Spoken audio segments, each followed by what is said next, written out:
Okay, today we're going to look at something called nuclear stability. We're going to do it in a little bit bizarre fashion, some bizarre fashion. Let's take a look at putting together pieces inside the nucleus. We're going to put together a proton and electron that are. This line just means they're separated, and then we're going to put them together and form a neutron. I'm going to do something that a lot of astronomy, you see it in astronomy diagrams where things are not to scale. I'm going to do something in with a mass that's not to scale. It's a very controversial to do, but my point is just to see what gets bigger and what gets smaller according to its velocity. So even though the mass of the proton is 1,800 times more than the mass of the electron. If I put 1,801 here and we do all that, it's going to get more confusing. And I think I'm just going to keep things very simple here. So I'm going to do something sacrilegious in the physics community. I'm just going to say the proton has a mass of one unit and the electron has a mass of 1 unit to try to make this as Mr. Rogers' Neighborhood as I can. Easy. Okay, so if you have a proton that's not moving, I put the zero here for its velocity is zero. It'll have a mass unit of one, and we'll have an electron which is a mass unit. It's not moving either. It'll have a mass unit of one. If you put these together, the most stable electrodynamic system that you can put together that's nuclear is for an electron to become very relativistic in its orbit about the proton. I'm not going to explain that. I have other videos that explain the thing. But my point here is that the proton won't be moving. The electron is very light. It'll move around the proton orbit around. But the point is that if the proton is not moving, its mass will remain one according to Einstein.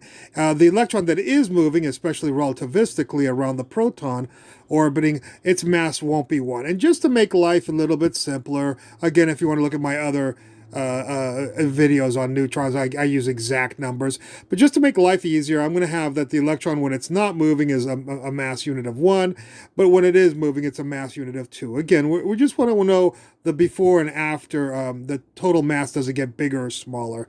And like I was saying with astronomy pictures, they'll show you the sun and say things are not to scale by showing you that the sun and the Earth sometimes are the same size to fit all the planets inside one diagram for their orbits. So anyways, the proton doesn't move here. It's one, a mass of one. The proton doesn't move here. It's a mass of one. The electron over here is not moving. It's a mass of one. But over here, when we put these two together, it's going to have a mass of two. So the total mass here is two. We call it the mass of the pieces before. Is 2. 1 plus 1 is 2. But the mass here, 1 plus 2, is 3. That'll be the energy of the whole structure after the nuclear reaction. So this is all we wanted to get to, is the fact that before the pieces had a mass of 2, and after the pieces had a mass of 3.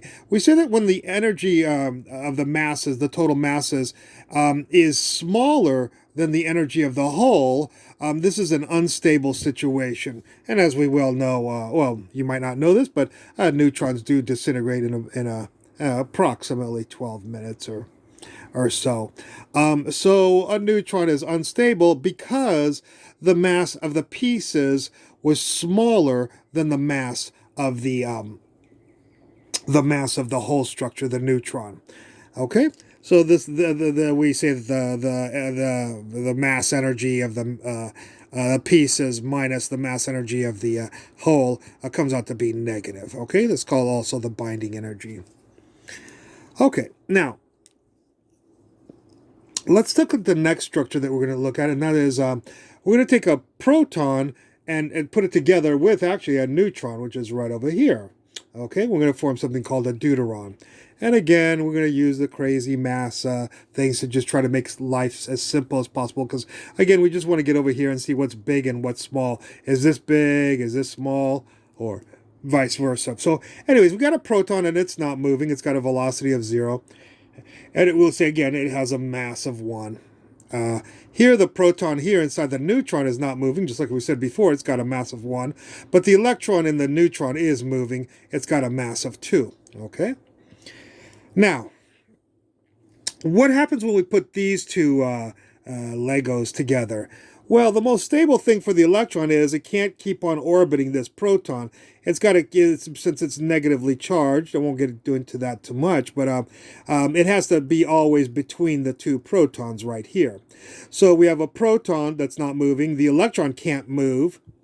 And this proton also is not moving. Of course, all of this stuff is dynamic, and they do twist and whatever, but we're assuming the most simplest situations possible. Okay, so if over here the proton wasn't moving, it has a mass of 1. The proton wasn't moving, at a mass of 1. The electron was moving, it had a mass of 2. So notice that the total, 1 plus 1 plus 2, is 4. Okay, what do we have when we take these pieces and build a deuteron, a whole structure?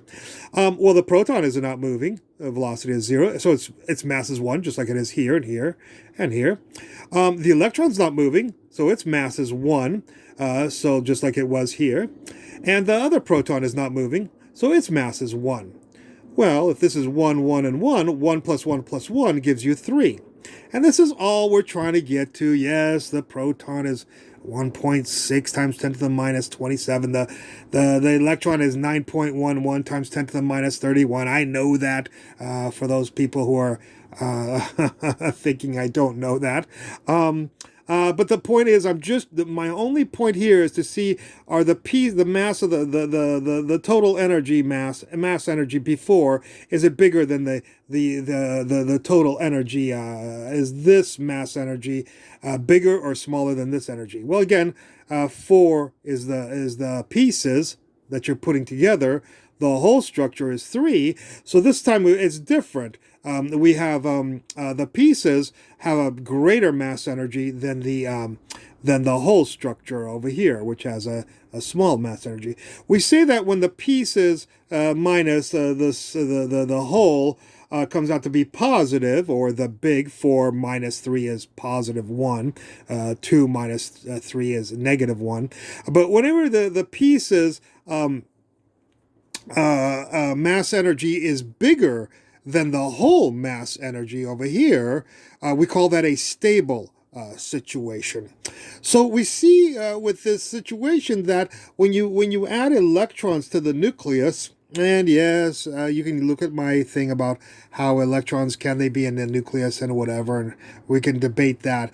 But what we're saying is, as we add electrons to the nucleus, the main point of all of this that I'm trying to say is that if the electrons that are added to the nucleus move, then your whole is always going to be more massive than your pieces, given, that's the only factor in the situation. As things get more complex, of course, situations can change this rule. But the point is, if the electrons, though, that you add are become stop moving, they were moving here, and now he's stopped moving, then you're going to have the composite nucleus. It's gonna be less massive than the pieces right here. As you go on with more and more structures, things get a lot more complicated. These are probably the only two structures that we can keep in 2 dimensions. But analyzing the geometrically the 3-dimensional structures that are composed with between the protons and the electrons that are dynamically their dynamic trajectories within the nucleus can lend a lot of explanation to whether a nucleus is stable or unstable. Okay, there's a lot more work, of course, to be done here, and I leave it to other people to do that, or whenever I get the time, I may introduce that. Okay, I hope you enjoyed this video, and I look forward to any comments at the bottom. Thank you for watching.